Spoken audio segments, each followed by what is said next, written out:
but it is one of the most fantastic things I've ever eaten. And my mom makes that for Thanksgiving and Easter, and my brother and I started making her, like, begging her to make it on Christmas. So we get it 3 times a year, and that's it, so you got to appreciate it. Just 3 times a year. 3 times a year, and literally, like, once Thanksgiving comes around, that's the first thing I think of is, yeah, Jell-O. My mom's Jell-O. special, Do the incredible, fruity, magic Jell-O. Shout out Mama J. I love you. Mama J. That's her, man. That's nice. Like, if you ask some of my friends at church, like, what's her name? Like, my best friend, who like, it's Mama J. Like Mama he sees J, her, man. like, hey, Mama J. It's just the way it is. That's awesome. My mom gets respect in the streets, you know. Okay. Streets of Buffalo Grove. Downtown Buffalo Grove. There is no downtown Buffalo Grove. That's not even a thing. There's downtown Long Grove, which is sweet. But there's, like, downtown everywhere except my town, because my town's lame.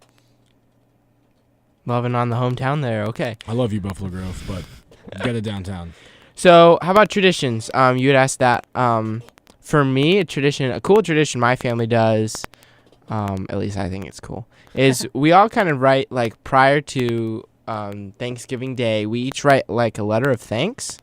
And, like, sometimes it's just stating, oh, I'm thankful for this. But a lot of times it's, like, specifically a letter of thanks to Christ or God the Father, and saying, Dear Heavenly Father, I'm so thankful for the ways that and I'm thankful for this person that you've placed in my life. I like that. And then we read it to the family before we eat the meal. I like that a lot. And it's so cool because you just kind of really get to hear the other family members, just some special things. And because generally at Thanksgiving, it's just my immediate family, because we're like scattered across the United States or everywhere.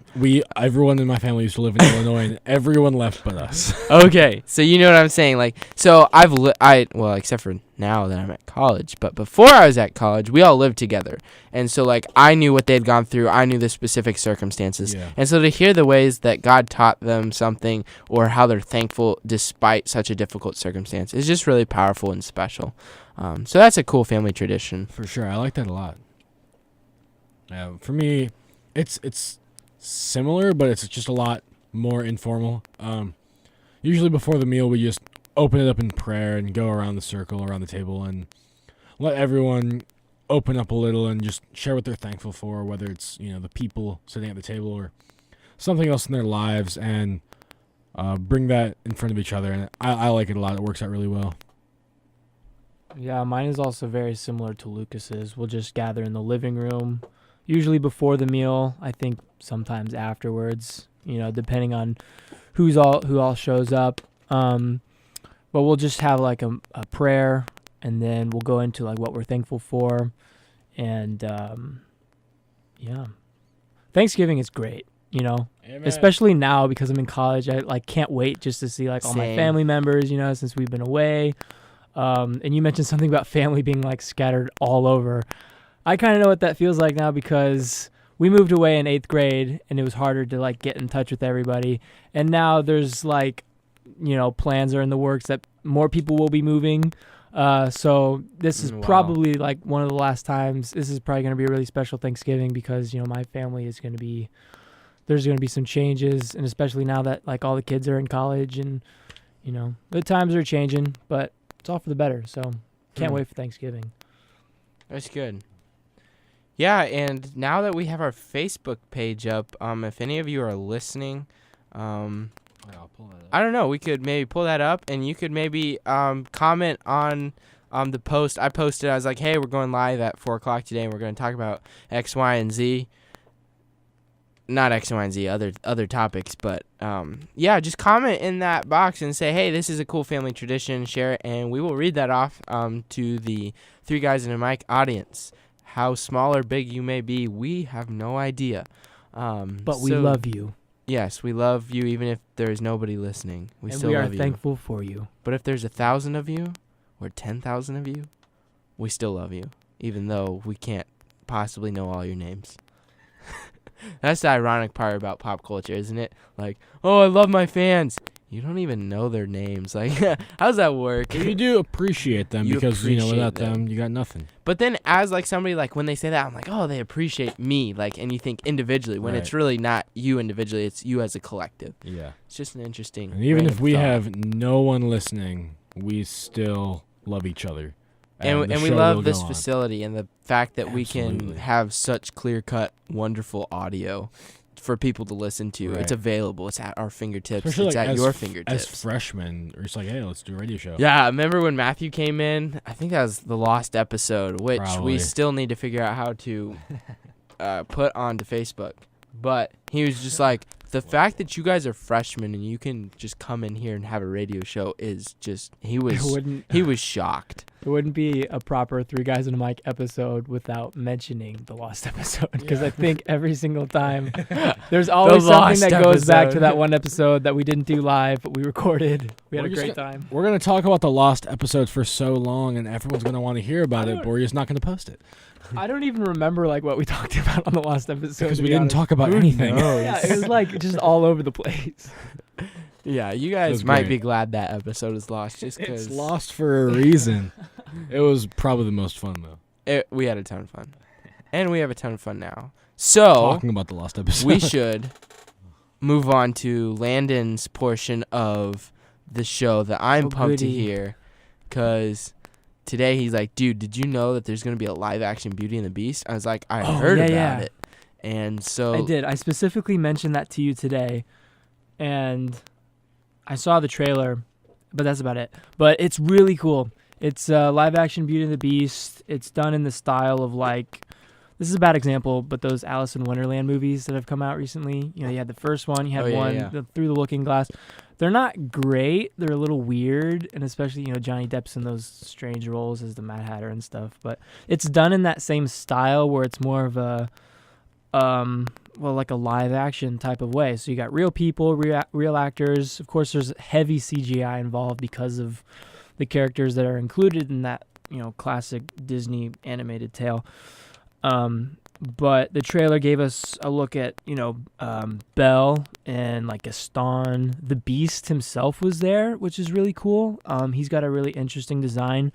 Most of it stays pretty faithful to, you know, the classic Disney movie. I just think it looks really good. And Emma Watson is one of the lead characters. I'm not sure who plays the Beast, but I know she's in it. And if she's in it, it's probably going to be good and get, you know, a lot of attention.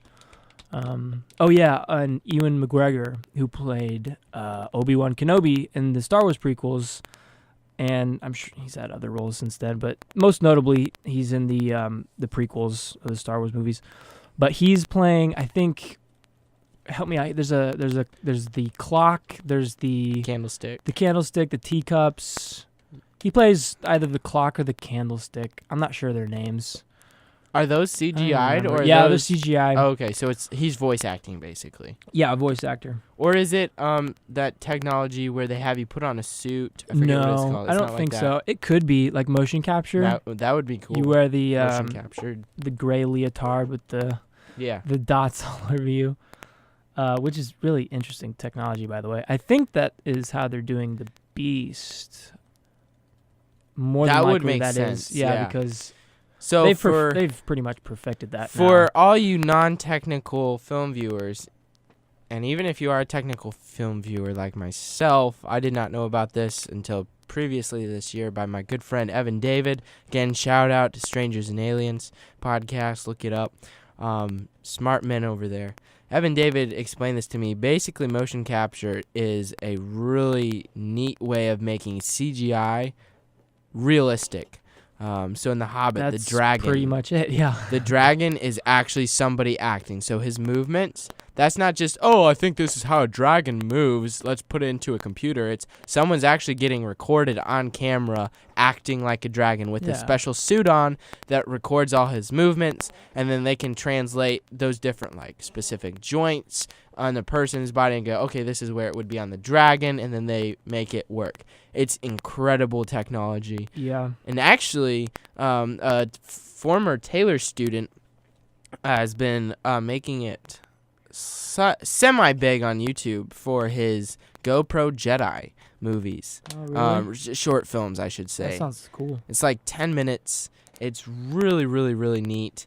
And he uses motion capture for it by having 2 Xbox 360s lined up with their technology, and it can record his movements, and then he can throw that into his suit in some software and make these clone people troopers, are so, storm like, clone troopers. Bleh. Creative and Yeah. clever with like what they can do. Like who would ever they take an Xbox 360?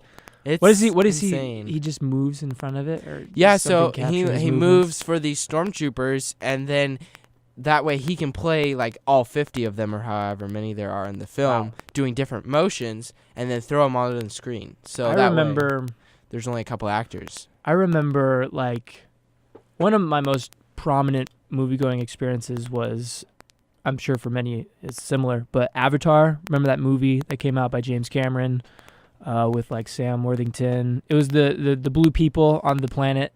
You remember?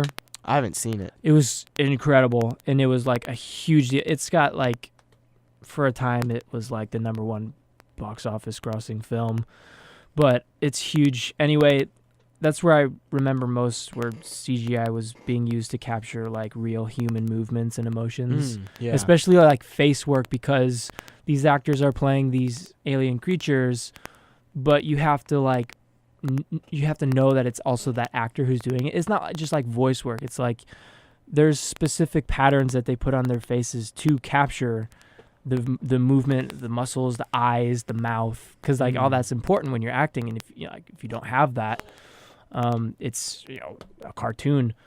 But yeah, it's really crazy what they can do nowadays with that kind of technology. I also wanted to talk briefly about another film I saw like just before I came over here. I didn't even tell you guys about it because it was like minutes before.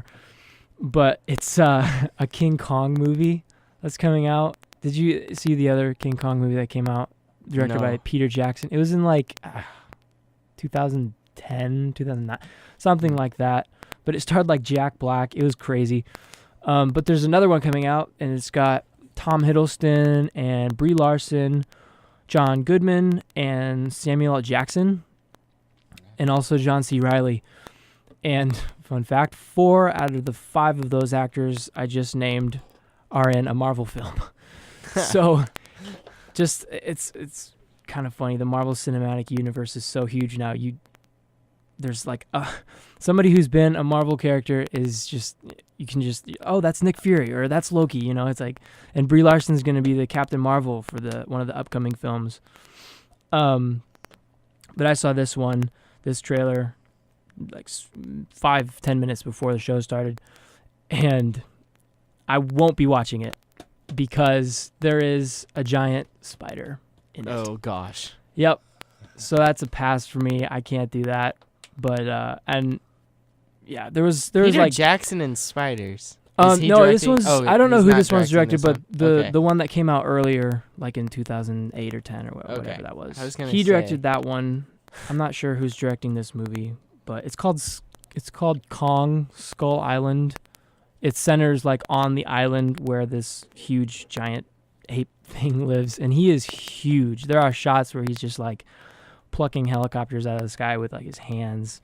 It's classical, King Kong stuff, but it's really crazy to see that again because it's been a while since we saw like a big budget King Kong movie in Hollywood. So Interesting. I was like pumped for it, and then there was that spider. one thing, that's gonna keep me from seeing it. But I'm a big fan of Tom Hiddleston too, which is kind of disappoints me. But anyway, yeah. So look out for those 2 movies, Beauty and the Beast, and then Kong Skull Island. Nice. Those are what's been on my radar. Anyways, Lucas, you got any sports updates? I mean, you were telling me you were doing some research on stuff to talk about right before this. Did you get around to that? I did. Sorry, I made a Facebook post about the show and some people are commenting on it. Apparently the app isn't working for Susan Hilst. I assume you know who it is. The app isn't working. Right, so I just posted a comment with the link to it. And then one of my other friends said it should be called the Lucas Hagen Show because he did a radio show with my brother and their other friend called the David Mannion Show. David, if you're listening, I'm sorry, but I like to spread the love around here. It's not just me. But yeah.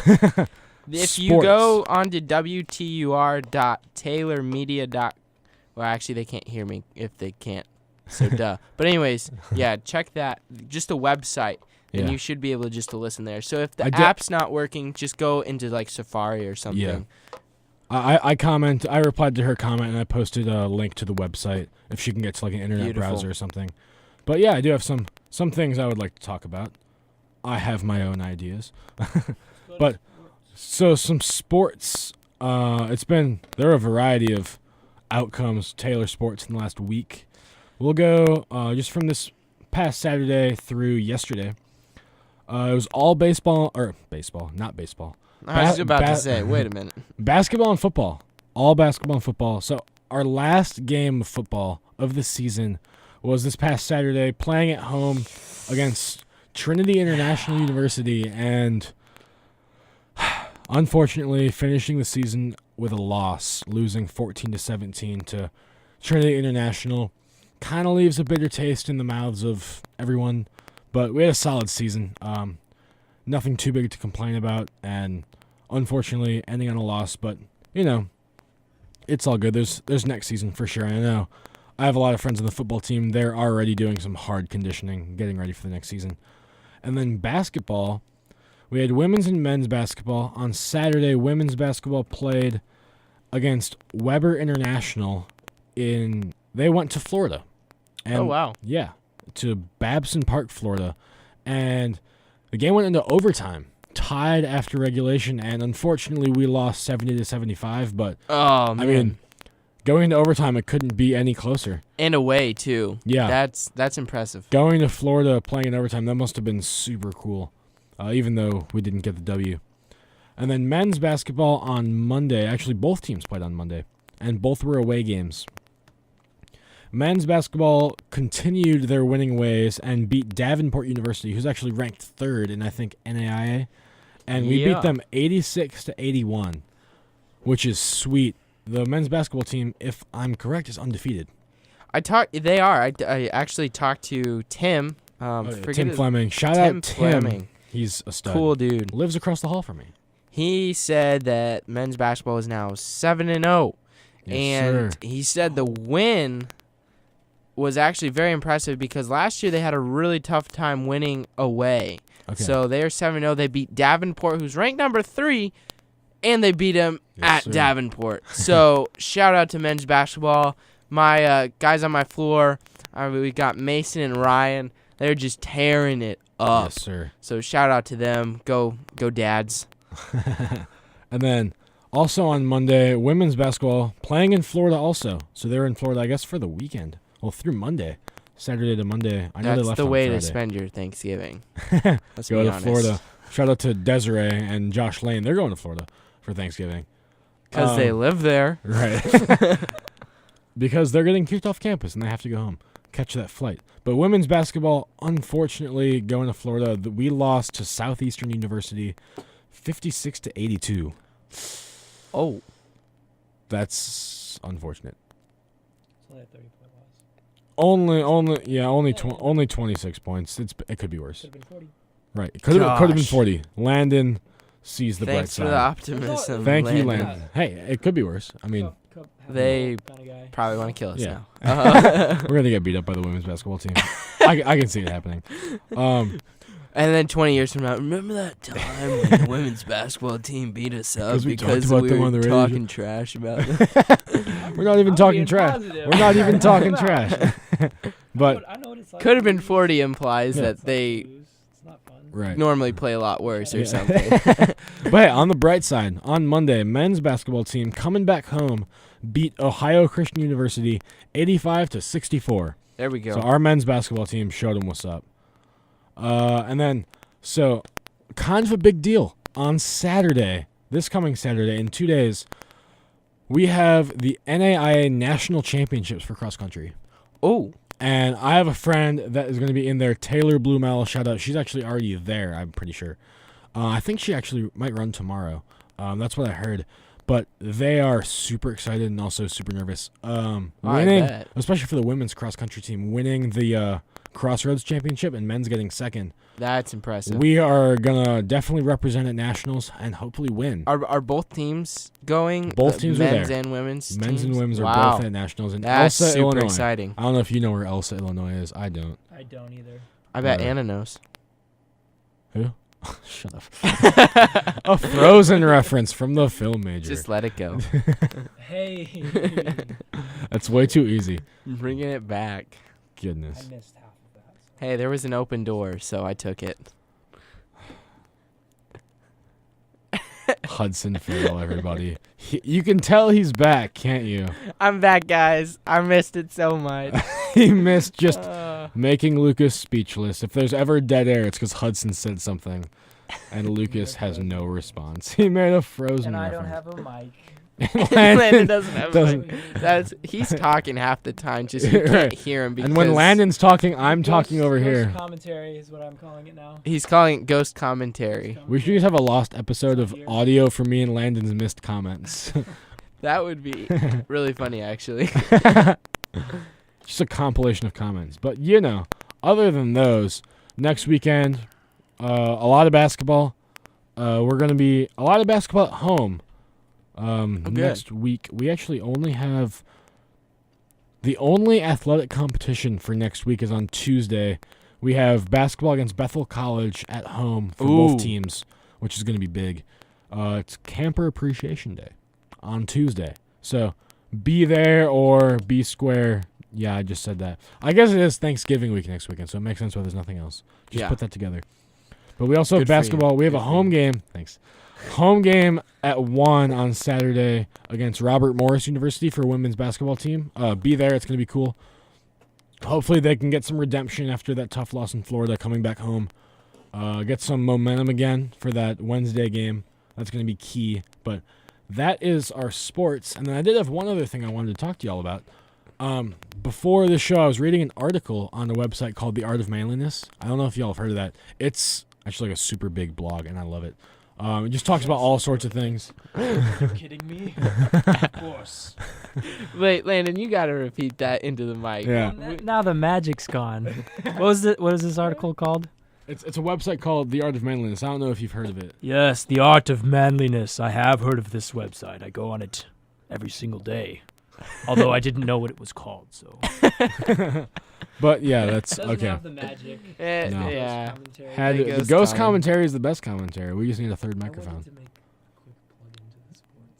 You did? Yes. Okay, before I get into mine, Landon is going to make a plug into the sports. Landon. I'm making a quick plug into sports here because I don't know if you guys know this or not, but there is a intramural dodgeball thing going on right now.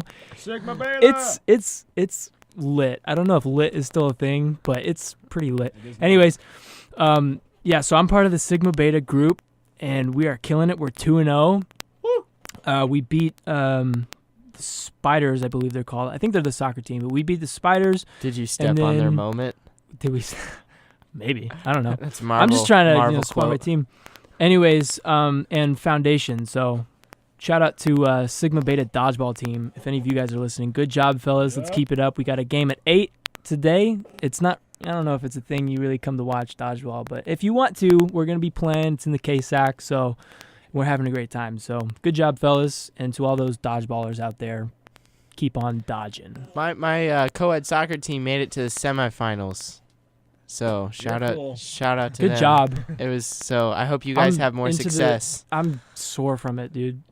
Anyways. Who knew dodgeball was For- so For some reason, I'm not interactive? doing dodgeball. I don't know why. I just wasn't feeling like it was something I need to be doing right now.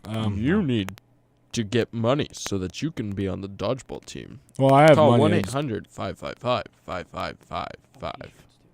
Okay. Hudson's back, man. So many more obscure random quotes and comments from Hudson Farrell. Gotta love it. We've been doing voiceover work for a project, so that's probably where you're getting all these weird like voices from me and Hudson. It's like we're in the kind of what is it called? ADR? ADR, yeah. ADR. It's called ADR, which you I believe so, voiceover stuff. But anyways, yeah. So Landon's we've been in doing character. Peter Parker voiceover. I'm doing a voice for Peter Parker from the new. What? Hey, like. Hey. What? I can't do it. Oh anyway. my gosh, it's great. We'll maybe we'll post a link on our. Yeah. We should our throw that radio. up on the Facebook thing. It's when we're done it's with pretty it. fun. It's pretty fun. It's so funny. We made the coolest jet sound. No, we can't spoil it. That's a secret. That's a trade secret. We discovered it today. We made the coolest jet sound out of something that I will not say. It's a jet. That you would not. It has nothing to do with a jet. We found a jet in the middle of a cornfield in Upland, and yeah, we Kind found a of. jet on campus and we stole its sound. Pretty much. It's really cool. I mean, it's amazing. Foley experts. Okay, so for you guys who don't know what Foley is, it's basically when you watch a movie, they had to record all those sounds, and a lot of those sounds aren't actually real. Sometimes the lines themselves aren't even like what Yeah. that actor said in that scene. They'll come in and they'll do ADR, which is, they'll say their lines over in a mic post-production. So if you think about animation, half those sounds are fictitious. Like, there's not a real sound in real life. So you have to create it. So Landon and I have been having a fun time creating these sounds to match a specific sound fun. video. So we were just playing around with sounds. And we're like, dude, that sounds like a jet. So we made it, and it was awesome. From dodgeball to Foley artistry, and now we're going to go back to Lucas's The art of manly manliness. website. Or something. right, yeah, I forgot I was going to talk about that. Felt like it was so long ago, but it was an article about. I don't know if y'all. I mean, I'm sure you guys are familiar with both C.S. Lewis and J.R.R. Tolkien, Yes. authors Absolutely. of Narnia series and Lord of the Rings, respectively. But I'm a huge fan of both, and they're notoriously super close friends. I don't know if you guys are aware of their relationship, but They heard a lot were about it. close friends until Now they're dead. Aww. Wow. Hudson dead said space. it. Hudson said it. They were close friends. No, I was. What were you gonna say? Let me cover my tracks here. Now they're dead. I was not implying. Okay. You were saying? I was saying they were close friends until C.S. Lewis became a Protestant Christian rather than a Catholic Christian, and then they kind of had a disagreement. I don't know if they ever really reconciled because Tolkien was a Catholic. Yeah. So there was kind of like they were really close friends. Tolkien mentored Lewis until that happened, and then I don't know what happened. I don't know if they maintained the close relationship or just more of just respect Right. each other. Yeah, I'm sure they're still close friends because both men are in heaven, probably writing a crazy awesome series, and who knows, it might even exist somewhere in like these random machines that God's created on Right. this random planet called Lewis and Tolkien Planet. It's an interesting name for a planet. Dude, you could literally get dropped down into the Hobbit movie sequence as it's happening on a planet. How cool would that be? That'd be. I don't know. This is I'm making this up that'd on be the dope. spot. Yeah, but- Hudson's in his own little world. What did What? you say? Doctor Strange has been there? Doctor Strange has probably been there because that movie's crazy. Anyways. Oh, gosh.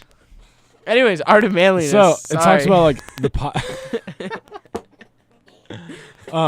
So the article is called "The Power of Conversation," and it goes over the first conversation that Lewis had with Tolkien and one other guy named. He's less important. Not that he's not important, but it's just not about him. Everybody's important in their own way. Right. His name was Everybody's important. something. Hugo Dyson is the third guy he was there witnessing this, but it's not about him. Sorry. But it's about how just one little conversation kind of planted that seed for Lewis to become a Christian, and how they talked until like 3 a.m. just about stuff. And since, like you were saying, Lewis and Tolkien just had these inherent disagreements just with the way they are. Like, they were good friends, but they were also complete opposites in so many ways. And how powerful that conversation is. And that tied into what me and you were learning about kind of in interpersonal communications today, just about those relationships and conversations and Yeah. about things. And one thing that caught my attention in this article was about like just talking over, text or email rather than face to face. and how like there's just no like empathy. A lot of the emotions taken out of it. And like we learned in interpersonal, how what is it? 93% of communication is nonverbal. That was the figure that Carter that's said. a number. Yeah, I That's think others say 80%, but Right. still, it's Regardless, that's most of it. So Yeah. we're talking over text with excluding emojis, which help with some nonverbals, which are great. Like just face to face. Shout out emoji.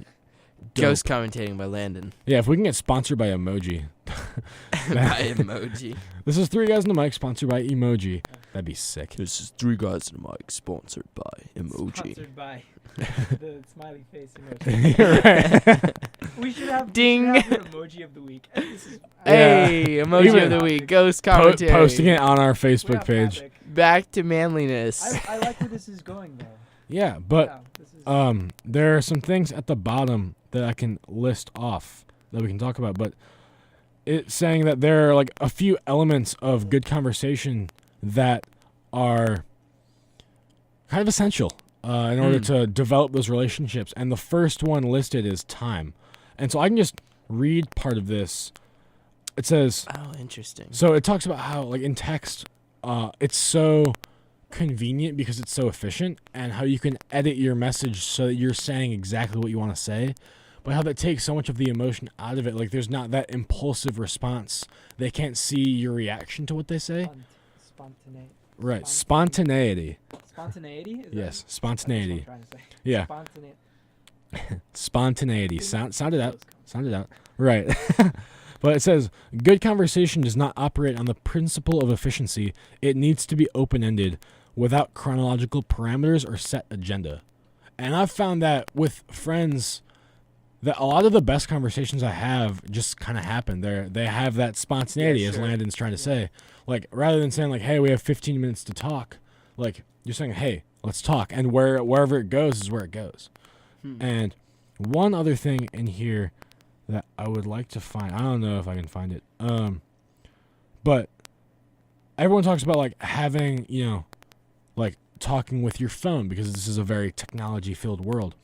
And it said, it showed some stuff from a study that just having your phone out, like, on the table, even if it's off, changes the conversation, because if you can see a phone while you're talking, in the back of your mind there's a risk of being interrupted, and the conversation doesn't go quite as deep, because if you know you're going to be interrupted, then you know that if you have a deep conversation, you can just totally ruin it, and you prevent that from happening by just having a light conversation. Wow. Which is super interesting. That, like, for me, like, when I'm with, like, for example, when I'm with my girlfriend, like, from now on, like, I'm just going to put my phone away, because I don't want that to be hindering our relationship at all. Right. Like, I want to just be able to have spontaneous, deep discussion and not be subconsciously, like, preventing that because our phones are out. And for me, that really hit home. I don't know if you guys have any thoughts about stuff like that, but it was a really great article.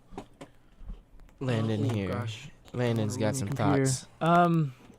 Yeah, I wrote actually a paper for an English class in my senior year of high school, all about technology and how there was positives and negatives to it, definitely. And one of it was about human interaction and how, phones and video games, television, all of this stuff is included, how it takes away from the importance of human interaction. And even you mentioned, like, just having your phone out, that's a distraction, that takes away from a point you're trying to convey to somebody else. Sure. And you got to think about, the other person, if you're trying to say something important, or even if it's not important, if it's just like the joy of spontaneous conversation, and if you have your phone and just, like, if something pops up, you look at it, that means that, like, this is taking it to extreme, but, like, what they have to say to you is not important. It's Right. also, there's a rude factor that kind of comes into play here as well. I'd agree with that, because if I see a phone on a table, like at lunch or dinner, like we're eating, like that tells me, oh, if the conversation goes, I'm not going to be committed. I'm just going to go to my phone, you know? Yeah, like sometimes you'll be sitting in lunch or dinner or something, and the table will be dead silent because everybody's on their phones doing, something else. This is a time, meals are a time when, people come together and share a common thing, which in this case would be, eating. But you also have conversations that take place here. You see how people's day was. If somebody's struggling, it creates an opportunity to see how other people are doing, to interact, which is very important. If you don't have interaction with other people, you become a zombie, is what I'm trying to say. It's like you lose part of what makes you by just going to a text message and just meticulously trying to figure out like what you're going to say rather than spontaneity of talking to somebody else. But there are lots of different ways you could go with this. Right. Yeah. And I found the paragraph in the article that mentions this, and I'd like to read it just because he says it a lot better than I can. But he says, so the element of conversation that this specifically is about is sustained attention. And so it says, studies show that the mere presence of a phone on the table, even a phone turned off, changes what people talk about. If we think we might be interrupted, we keep conversations light on topics of little controversy or consequence. And he asks, would Lewis's conversation with Dyson and Tolkien ever have gotten off the ground if his friends kept intermittently putting their heads down to check their phones? If each kept looking up and saying, wait, what? And for me, that's so key because that happens a lot, like especially in groups. Someone will say something and people will start laughing and someone will have been on their phone and be like, wait, what happened? What happened? And it kind of takes away from the moment. It really does, yeah. And just how much of a distraction it is and how common it is. Like, no one really gives it a second thought. It's just the way our culture is. And I think that's so interesting and kind of unfortunate because there's just like, everyone says like, oh, technology ruins conversations. But if you like think about it, it really does.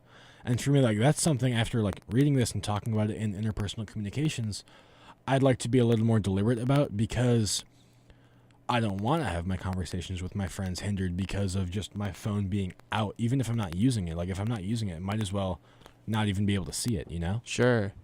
I think we shouldn't take it to the step that technology harms relationships or hinders relationships, however you want to say that. I think we should say technology, if not used properly. It's all in how you use it. Yeah, so there's this laziness that we could, I'll just pull out my phone. Like, I'm not going to really care. Like, I'm just going to go about doing it. Rather than having a purposeful attitude going, you know what? If I'm around other people and I haven't been expecting like a text from something that I need to talk about, I'm not going to pull out my phone no matter what. Type of thing, and I'm going to wait till the end of the conversation, or I'm going to wait till after dinner, and then maybe set aside those specific times to say, okay, this is my phone time, like this is the time that I need to check whatever. It's interesting that you should say that. I'm just kind of formulating something in my mind here. Let me know what you guys think. Interpersonal communication, when I think of I think international, I think like worldly, like worldwide, Sure. Communication, in which case this would be a very useful thing, texting or Absolutely, even Skype, Google Hangout or whatever you use. That's all the positive good side, and it does offer for face-to-face interaction. What do you guys think of that? That's all good and positive, right? Absolutely. Yeah. And I think that's the value of the technology that we haven't had prior to a couple decades, like for Right.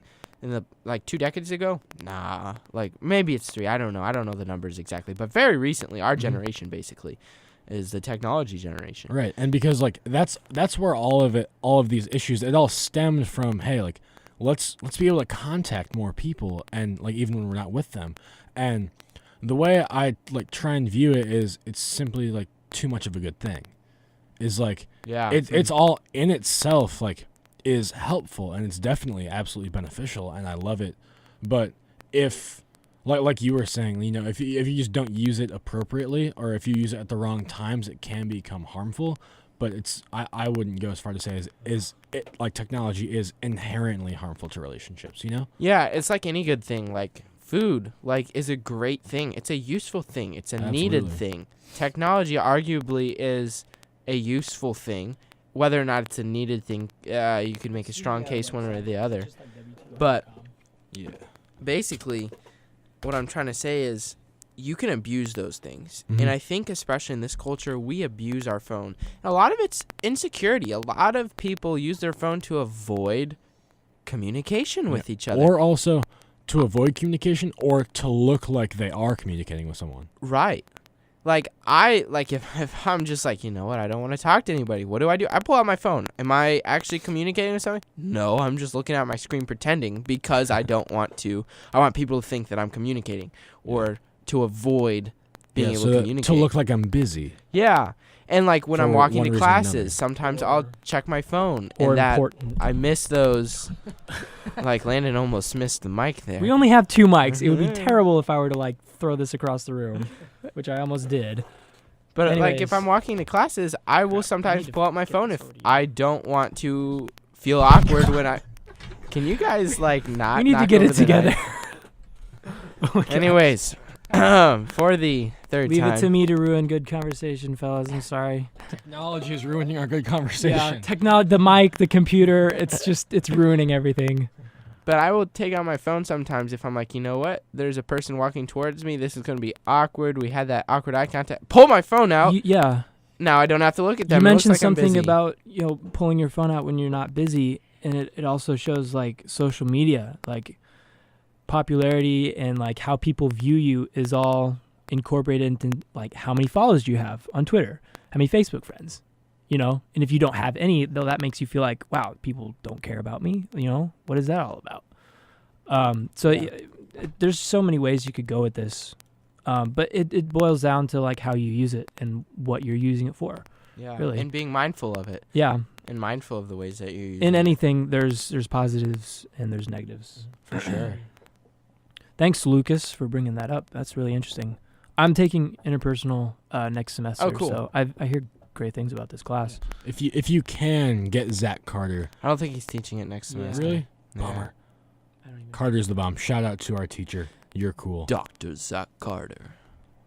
Carter Incorporated. Sorry, that was a class project. Moving on. Nothing to see here. Moving on. More voices. That's Veggie Tales. Somebody mentioned VeggieTales last night. I'm sorry. Remember? And Yeah. me and Lucas had a Bible study last night, and somebody mentioned VeggieTales. Shout out to Connor Salter. Yes. Yeah, thank you for mentioning VeggieTales. Brings me back. You guys have anything else? We can talk about the Bible study. The Oh, Bible yeah. study. I was thinking we could talk about we had like MyGen. The Oklahoma theater production was also. It's still going on. So this Oklahoma's- weekend, Oklahoma's going on. If you haven't seen it, I've heard it's great. I have a couple friends in it. I have been to it. It is fantastic. They did a really good job. So before you go out to Thanksgiving, go see Oklahoma. It's $7 for a student. It's like not that expensive, honestly. If you have a job, It's you well honestly worth it too. have no Great excuse. production. This set, even on its own, is really Is incredible. really I got a impressive. chance to sit down and talk with Terrence Folden. He's a lead set designer for a project of mine I was doing, and he was really passionate about what he was doing. And Tracy Manning, the director of the theater production, she did a great job as well. You can tell that everybody's like all in on this one. It's a really cool story, great music. The orchestra down in the pit, they don't get much recognition, but they did a fantastic job. It's I recommend it highly. So if you have a chance, go see Oklahoma. Yeah, absolutely. Absolutely. And then MyGen. Did you guys go to MyGen? I did go to MyGen. Yeah, all of us here. MyGen was one of the most impressive things I've ever seen at Taylor. So explain the concept of MyGen, because we have a lot of non-Taylor viewers, listeners. Haha, can't see us. I think, if I understand it correctly, MyGen stands for like my generation, and it's all about music. So like Not just music. It's though. not just music. Well, it is. It's. I mean, it's primarily music. song, dance. There was a dance number. There's dance. They had There comics is- everywhere. That's true. They had comics everywhere. The They were music was- highlighting like Yeah, movies as well. the music was most prevalent in the actual show part of it, but on the side they had clips from like, movies. The Office. The Office. The theme was superheroes, which have gotten huge recognition the past years. My generation refers to the current seniors who will be graduating. They took the average birth date of all those seniors, like the average year, and then picked songs from then for students to perform, basically. Yeah, it's like highlighting what their generation. Yeah. I didn't know it was specific to the seniors. I thought it was the class. I'm pretty in sure it's general. the senior That's class. cool. Yeah. Yeah. It is interesting. So like though, 92 or something like that. Interesting. Because there are definitely a range of years from the songs. Like Meant to Live by Switchfoot, like it's not the same year as Unsteady by Ex Ambassadors. Right. So it's interesting how they pick the songs, but I can't complain because it was phenomenal. Yeah, it's on Facebook too. I posted on my page. So if you're friends with me, you can go see it. I shared it from Logan Evans, who recorded it. Really cool stuff. We have some talent on campus. Yeah. We really do. I can't say that I knew a ton of people who were involved, but everybody did a fantastic job. And shout out to Ben Bethel. Bethel. He actually was on this show. He was the last act, and he did a Kanye West song. It was Ultralight Beam, Yeah. which is a really cool song. Yeah, shout out to you, Ben. And did you guys have a favorite? You all know Ben, though. Yeah, you've seen him. No, around. like the audience, even if they don't even live on Taylor's campus, I brought Ben in the week I ditched you guys. Oh. But I ditched you for 3 weeks, but the week before that you guys ditched me and I brought Ben in That's your true. place and we had an hour-long conversation, which was phenomenal. Oh, cool. So some of you listeners, if you tuned in, you would know Ben because of that. Great guy. So Did you guys have a favorite act from My Gen? I love the Switchfoot song.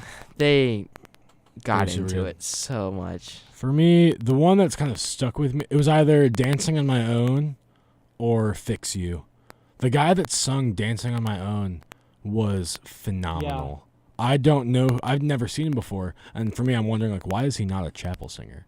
Because he's unreal. Why is he not on one of those? Why is he not in his own band? Like, Maybe he is.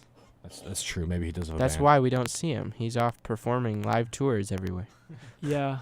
I think mine was Unsteady. That song is awesome. That And song is so hard to sing. yeah, the Ex Ambassadors, and they did a really cool rendition of that song with involved piano, and he was like facing away from her who was doing the piano, and a lot of heart in that song. It was really cool. Yeah, also the number they did mixing Blank Space and Style by Taylor Swift Right. was awesome. Yeah, and it was super like- creative. It was like a Taylor Swift medley, all of her songs. Medley is the song I was word I was looking for. Word. Easy for me to say. Word. Word. We picked up on that one. My favorite song that was not sung was my PA, Michael Winters, was in a band, and they were going to sing Stressed Out by 21 Pilots. Oh, yeah. And why wasn't 21 Pilots is huge. I don't know how they wasn't- didn't make it, but they They had were the great. guy who'd sang Unsteady as their singer for that. Oh, I heard they knocked it out of the park, but I guess they already had too many songs like it or something. Maybe. So It's all about but- scheduling and stuff. yeah, I wish I could have heard that because that would have been so fun to see him up also, there. like how exclusive My Gen is, because there were so many acts that tried to get in that were incredibly talented and like really Yeah. well put together, but only 10 made it. Shout out to Adam, who also has a radio show on WTR, but he did a awesome Eminem impression. Yeah, Lose Yourself. He did Lose Yourself, and it was awesome. I've never seen, other than the Cubs winning the World Series, I've never seen this campus so fired up. That was awesome. Everybody loves Adam. He's great. He's a cool guy. And he had like, because it's Eminem, there's obviously some iffy lyrics in there, but he like replaced it with like his own thing. It was stuff. awesome. It was cool. So funny. Oh, he got into it. And he was on the piano, and then you just see him turn and smile, and then everybody's, oh, it's Adam. Oh, that was great. So, fun things at Taylor. And I think Oh, we still have time. We're not done. It's only 4:56. We've got 4 minutes. So 4 more minutes of us. Yay.